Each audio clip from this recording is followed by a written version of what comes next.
चंदनपुर गांव के नुक्कड़ पर एक छोटा सा ठेला था। वो ठेला रामू का था।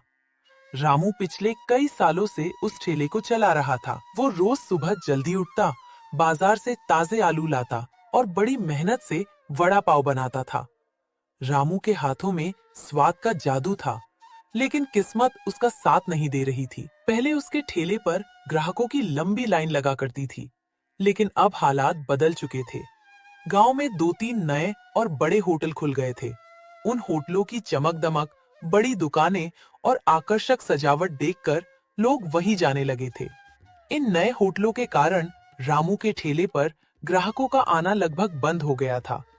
दिन भर इंतजार करने के बाद भी उसके ठेले पर मुश्किल से कुछ ही ग्राहक आते थे। कई बार तो ऐसा होता कि शाम तक उसके बनाए हुए ज्यादातर वड़ा पाव बिक ही नहीं पाते थे। अब उसे समझ नहीं आ रहा था कि वो अपने परिवार का खर्च कैसे चलाए। अरे भगवान, आज फिर दोपहर के 2 बज गए और अभी तक बोहनी भी नहीं हुई। इतने सारे वड़ा पाव बनाकर रखे हैं, अगर शाम तक नहीं बिके तो सब खराब हो जाएंगे। घर का किराया देना है, ठेले के लिए राशन भी लाना है। समझ नहीं आ रहा कि ये सब कैसे चलेगा। लगता है किस्मत भी आजकल मेरा साथ छोड़ चुकी है। तभी गांव का एक जाना माना आदमी, मुखिया जी का नौकर छोटू, वहां से गुजर रहा था। उसे देखते ही रामू की आंखों में उम्मीद की एक किरण जाग उठी। उसने तुरंत आवाज लगाई, अरे छोटू भैया, जरा सुनो तो, इधर आओ। आज गर्मा गर्म वड़ा पाव बनाए हैं, बैठो, एक प्लेट लगा दूं क्या? नहीं रामू भैया, अब तुम्हारे इस पुराने ठेले का वही रोज रोज का वड़ा पाव खाकर लोग बोर हो गए हैं। सामने जो नया शाही नाश्ता होटल खुला है ना, आजकल गांव के ज्यादातर लोग वहीं जाते हैं। वहां बैठने के लिए बढ़िया कुर्सियां हैं और हर दिन कुछ नया खाने को मिलता है। तुम भी कुछ नया सोचो, कुछ अलग करो, वरना कहीं ऐसा न हो कि एक दिन तुम्हें अपना ठेला ही बंद करना पड़ जाए। छोटू की बात सुनकर रामू का दिल बैठ गया। शाम होने को आई थी, लेकिन पूरा ठेला वैसे का वैसा ही भरा था। रामू की आंखों में आंसू आ गए। वो सोचने लगा कि अगर यही हाल रहा तो वो भूखमरी की कगार पर आ जाएगा। रात के करीब 8 बज चुके थे। रामू अपना ठेला बंद करने की तैयारी कर रहा था। वो बचे हुए वड़ा पाव को देखकर भारी मन से सब समेट रहा था। तभी अचानक एक आदमी ठेले के सामने आकर रुक गया। उसके चेहरे पर थकान और भूख साफ दिखाई दे रही थी। उसने रामू की तरफ देखा और बहुत ही विनम्र आवाज में कहा, भैया, मेरा नाम बिरजू है, मैं पास के शहर से आया हूँ। वहाँ जिस होटल में मैं काम करता था वो बंद हो गया। मेरे पास रहने की कोई जगह नहीं है और सुबह से पेट में एक दाना तक नहीं गया है। क्या मुझे यहाँ कुछ काम मिल सकता है? मैं खाना बहुत अच्छा बना लेता हूँ। अरे भैया, तुम खुद देख रहे हो कि मेरी खुद की दुकान बंद होने की कगार पर है। दिन भर में एक भी ग्राहक नहीं आया। मैं तुम्हें काम पर रखकर कहाँ से पैसे दूंगा? तुम कहीं और जाकर काम ढूंढो, मेरे पास तुम्हें देने के लिए कुछ नहीं है। भैया, मुझे मोटी तनख्वाह नहीं चाहिए। मुझे बस रात को इस ठेले के कोने में सोने की जगह दे दीजिए और 2 वक्त का खाना खिला। मैं आपके ठेले का पूरा काम संभाल लूंगा, बर्तन धोने से लेकर खाना बनाने तक। जो कहेंगे वो सब करूं। प्लीज मुझे मना मत कीजिए, बाहर बहुत ठंड है। रामू ने बिरजू की तरफ देखा। उसकी आंखों में ईमानदारी और लाचारी साफ दिखाई दे रही थी। रामू का दिल पिघल गया। उसने सोचा कि खाना तो वैसे भी बच ही गया है, इसे फेंकने से अच्छा है कि किसी भूखे का पेट भर जाए। ठीक है बिरजू, रो मत, सामने जाकर हाथ मुंह धो लो। ये वड़ा पाव बचा हुआ है, इसे भरपेट खा लो। आज रात यहीं सो जाना, कल सुबह से काम पर लग जाना। लेकिन याद रखना, जब मेरे पास पैसे होंगे मैं तभी तुम्हें कुछ दे पाऊंगा। आपका बहुत बहुत धन्यवाद रामू भैया, आप मेरे लिए भगवान बनकर आए हैं। मैं आपकी इस भलाई का कर्ज जरूर चुकाऊंगा। कल मैं आपको एक ऐसी चीज बनाकर खिलाऊंगा जो आपने इस पूरे गांव में कभी नहीं खाई होगी। पर रामू को ये नहीं पता था कि यही बिरजू उसके ठेले की किस्मत बदलने वाला है। अगली सुबह बिरजू जल्दी उठ गया। उसने पूरे ठेले की साफ सफाई की, बर्तन चमकाए और रामू के आने से पहले सारा काम खत्म कर दिया। रामू जब ठेले पर पहुंचा तो इतनी सफाई देखकर बहुत खुश हुआ। रामू भैया, आज आप ये पुराना वाला वड़ा पाव मत बनाइए। रोज रोज वही खाकर गांव के लोग ऊब चुके हैं। आज मैं आपको एक ऐसा आइडिया बताता हूँ जिसके बारे में इस पूरे गांव में पहले किसी ने सुना भी नहीं होगा। क्या आइडिया है बिरजू, जल्दी बता। भैया, हम 10 रुपए में अनलिमिटेड वड़ा पाव देंगे। रामू की आंखें फटी की फटी रह गई। क्या 10 रुपए में अनलिमिटेड? बिरजू तुम पागल हो गए हो क्या? अगर लोग अनलिमिटेड खाने लगे तो मैं तो पहले ही दिन बर्बाद हो जाऊंगा। इतना आलू, इतना तेल, इतना मैदा, सबका खर्चा कौन देगा? भैया, आप मेरी पूरी बात सुनो। गांव में मजदूर है, किसान है, छोटे छोटे काम करने वाले लोग हैं जिनके पास ज्यादा पैसे नहीं होते, लेकिन भूख सबको लगती है। अगर हम इन्हें सिर्फ 10 रुपए में जितना चाहो उतना वड़ा पाव दें तो ये लोग रोज आएंगे, रोज की कमाई होगी। और मैं एक ऐसी स्पेशल चटनी और मसाला बनाऊंगा कि लोग एक बार खाने के बाद दोबारा आए बिना रह ही नहीं पाएंगे। रामू थोड़ा हिचकिचाया, लेकिन बिरजू के आत्मविश्वास को देखकर उसने हामी भर दी। बिरजू ने चूल्हा जलाया। उसने बेसन में अपने खास मसाले मिलाए, आलू की फिलिंग में एक सीक्रेट इंग्रेडिएंट डाला जो सिर्फ वही जानता था। और जब उसने कढ़ाई में वड़े तलने शुरू किए तो पूरे नुक्कड़ पर एक ऐसी लाजवाब खुशबू फैल गई जो गांव वालों के लिए बिल्कुल नई थी। तभी वहां से गांव के 2 अमीर दोस्त रमेश और सुरेश गुजर रहे थे। खुशबू सूंघकर उनके कदम खुद ब खुद ठेले की तरफ मुड़ गए। अरे रामू भैया, आज तुम्हारे ठेले से कैसी अजीब और शानदार खुशबू आ रही है। ये क्या बना रहे हो? खुशबू से तो मुंह में पानी आ गया। अरे रमेश भैया, आइए जरा बैठिए। आज हमारे नए कारीगर बिरजू ने एक खास चीज बनाई है, 10 रुपए में अनलिमिटेड वड़ा पाव। आप लोग एक बार चक्कर देखिए, मजा आ जाएगा। 10 रुपए में अनलिमिटेड? ये तो कमाल है।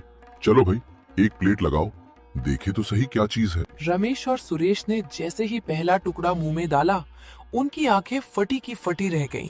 वाह रामू भैया वाह, ऐसा स्वाद तो हमने आज तक जिंदगी में नहीं चखा। ये तो सामने वाले शाही नाश्ता होटल से भी 10 गुना बेहतर है। अरे बिरजू भैया, तुम्हारे हाथ में तो जादू है। रामू, कल से हम अपने सारे दोस्तों को यहीं लेकर आएंगे। ये 10 रुपए अनलिमिटेड वाला आइडिया तो पूरे गांव में तहलका मचा देगा।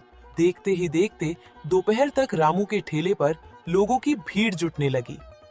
जो लोग रामू के ठेले को भूल चुके थे, वे अब 10 रुपए में अनलिमिटेड वड़ा पाव खाने के लिए लाइनों में खड़े थे। बिरजू लगातार चूल्हे पर हाथ चला रहा था और रामू काउंटर पर बैठा नोट बटोर रहा था। कुछ ही हफ्तों में रामू का ठेला गांव का सबसे मशहूर ठिकाना बन गया। रामू की सारी लाचारी दूर हो गई थी और उसके पास मोटा पैसा आने लगा था।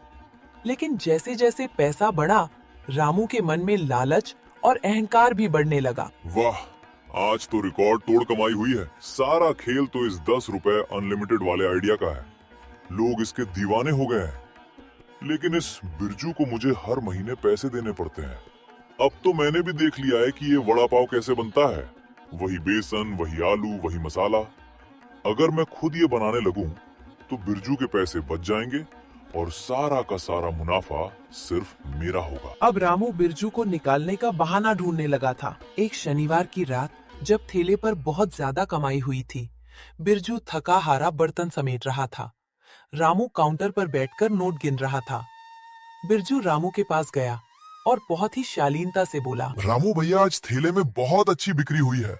पूरा स्टॉक खत्म हो गया। अगर आप कहें तो मैं कल सुबह जल्दी उठकर शहर से ताजा मसले और बेसन ले आऊं ताकि ग्राहकों को कोई कमी ना हो। अब तुम्हें कहीं जाने की कोई जरूरत नहीं है बिरजू। और सुनो, आज के बाद तुम्हें इस ठेले पर आने की भी कोई जरूरत नहीं है। तुम्हारी छुट्टी। ये आप क्या कह रहे हैं रामू भैया? मुझसे कोई गलती हो गई क्या?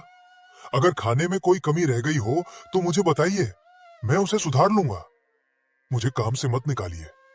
मेरा इस गांव में आपके अलावा कोई नहीं है। अरे नाटक बंद करो, कोई गलती नहीं हुई है। बात बस इतनी है कि अब मुझे तुम्हारी जरूरत नहीं है। वड़ा पाव बनाना कोई रॉकेट साइंस नहीं है, वो अब मैं खुद बना सकता हूँ। तुम्हारी वजह से मेरा आधा मुनाफा फालतू में बर्बाद हो रहा था। ये लो अपनी इस महीने की बची हुई मजदूरी, और अभी के अभी मेरा ठेला खाली कर। बिरजू ने रामू की तरफ देखा। उसकी आंखों में आंसू आ गए।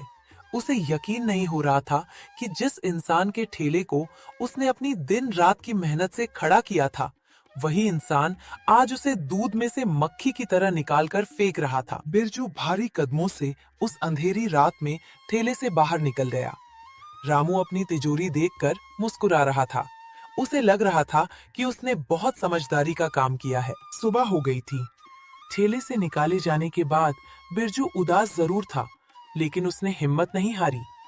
उसने किराए पर एक छोटा सा पुराना ठेला लिया। रामू ने जो पैसे उसे दिए थे, उन्हीं पैसों से उसने कुछ बर्तन, एक छोटा चूल्हा और वड़ा पाव बनाने का सामान खरीदा। उसने अपने ठेले का नाम रखा बिरजू का असली वड़ा पाव। रामू भैया ने मेरे साथ धोखा किया, क्योंकि उन्हें लगता है कि दुकान उनकी जगह से चलती है। लेकिन मैं उन्हें साबित कर दूंगा कि दुकान जगह से नहीं, बनाने वाले के हुनर और उसकी ईमानदारी से चलती है। मैं हार नहीं मानूंगा। अपनी मेहनत से अपनी नई पहचान बनाऊंगा। शाम के 4 बज चुके थे। बिरजू ने अपने ठेले पर वड़े तलना शुरू किया, क्योंकि वो इस डिश का असली उस्ताद था। इसलिए जब उसने अपनी खास सीक्रेट रेसिपी से वड़ा पाव में तड़का लगाया, तो उसकी खुशबू पूरे गांव की गलियों में तैरने लगी। लोग खुशबू का पीछा करते हुए पेड़ के नीचे जुटने लगे। अरे बिरजू भैया, तुम यहाँ ठेला लगाकर क्यों बैठे हो? आज रामू के ठेले पर नहीं जा रहे क्या? भाई साहब, अब से आपको मेरा बनाया हुआ असली वड़ा पाव इसी ठेले पर मिलेगा। एक बार सेवा का मौका जरूर दें। स्वाद में कोई कमी नहीं मिलेगी। और हाँ, सिर्फ 10 रुपए में अनलिमिटेड। ग्राहकों को तो बस बिरजू के हाथ के उस स्वाद से मतलब था। उन्होंने तुरंत प्लेटें ऑर्डर करना शुरू कर दिया। बिरजू ने बहुत ही कम दाम में और रामू के ठेले से भी ज्यादा अच्छी क्वालिटी में वड़ा पाव परोसा। पहले ही दिन शाम ढलते ढलते बिरजू के ठेले पर लोगों की भारी भीड़ जमा हो गई। उधर रामू के ठेले पर शाम होते ही ग्राहकों की भीड़ जुटने लगी थी।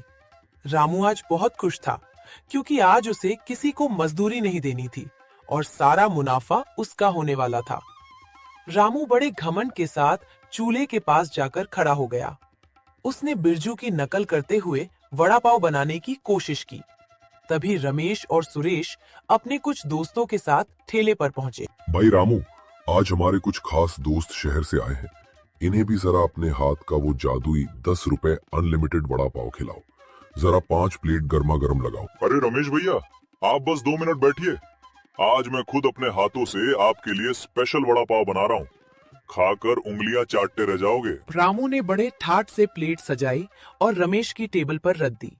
रमेश के दोस्तों ने बड़ी उम्मीद से वड़ा का पहला टुकड़ा मुंह में डाला, लेकिन डालते ही उनके चेहरे का रंग उड़ गया। अरे रमेश, इसी बकवास खाने की तारीफ करते हुए तुम हमें यहाँ लेकर आए थे क्या? ये वड़ा पाव है या कच्चा उबला हुआ बेसन? थू, पूरा मूड खराब कर दिया। वो रमेश भैया, बिरजू को तो मैंने काम से निकाल दिया। लेकिन रुकिए, मैं दूसरी प्लेट सही से बना कर लाता हूँ। रहने दो रामू, जब असली कारीगरी नहीं है तो तुम्हारी इस नकली नकल को खाने का कोई फायदा नहीं है। चलो भाई लोग, यहाँ से चलते हैं। रमेश और उसके दोस्त बिना पैसे दिए गुस्से में वहां से चले गए। रामू अपने सूने ठेले में परेशान खड़ा था। पूरा गांव रामू का ठेला छोड़कर बिरजू के छोटे से ठेले की तरफ भाग रहा था। वहां इतनी भीड़ थी कि पांव रखने की जगह नहीं थी। ये भिखारी बिरजू मेरे ग्राहकों को चुरा रहा है। मुझे कुछ न कुछ ऐसा करना होगा कि इसका ये ठेला हमेशा के लिए बंद हो जाए, वरना मैं बर्बाद हो जाऊंगा। एक शाम जब बिरजू का ठेला ग्राहकों से घिरा हुआ था, रामू चुपके से भीड़ का फायदा उठाकर ठेले के पीछे गया। जब बिरजू ग्राहकों को खाना परोसने में व्यस्त था, तब रामू ने चुपचाप बिरजू की हरी चटनी के बर्तन में ढेर सारा नमक और कड़वा तेल मिला दिया। अब आएगा मजा, जब लोग ये कड़वा और खारा वड़ा पाव खाएंगे तो थूक देंगे। बिरजू का नाम हमेशा के लिए खराब हो जाएगा। रामू साजिश रचकर पीछे हटा ही था कि तभी गांव के मुखिया जी अपने आदमियों के साथ वहां पहुंच गए। मुखिया जी को शहर से आए कुछ मेहमानों के लिए बिरजू का मशहूर 10 रुपए अनलिमिटेड वड़ा पाव पैक करवाना था। अरे मुखिया जी, आप इस छोटे से ठेले पर क्यों आए? चलिए मेरे ठेले पर बैठिए, मैं आपके लिए बढ़िया खाना मंगवाता हूँ। चुप रहो रामू, पूरे गांव को पता है कि असली स्वाद बिरजू के हाथों में है। और वैसे भी हमारे आदमी ने तुम्हें इसके खाने में कुछ मिलाते हुए देख लिया है। नहीं मुखिया जी, ये झूठ है। मैं तो बस यहाँ से गुजर रहा था। मुखिया जी ने तुरंत अपने आदमियों को आदेश दिया कि वे चटनी का बर्तन जांचें। जब एक आदमी ने चटनी को चखा तो वो बेहद कड़वी और खारी निकली। रामू की चोरी पकड़ी जा चुकी थी। धिक्कार है तुम पर रामू। पहले तो तुमने इस भले आदमी को धोखा देकर काम से निकाला और अब इसकी कामयाबी देखकर तुम इसके खाने में मिलावट कर रहे हो, तो हम सब बीमार पड़ जाते। आज से तुम्हारा ये ठेला हमेशा के लिए सील किया जाता है। बिरजू, तुम एक ईमानदार और मेहनती इंसान हो। कल से तुम रामू के उस बंद ठेले की जगह पर अपना खुद का बड़ा रेस्टोरेंट शुरू करोगे। दुकान का सारा लाइसेंस मैं तुम्हें दिलवाऊंगा।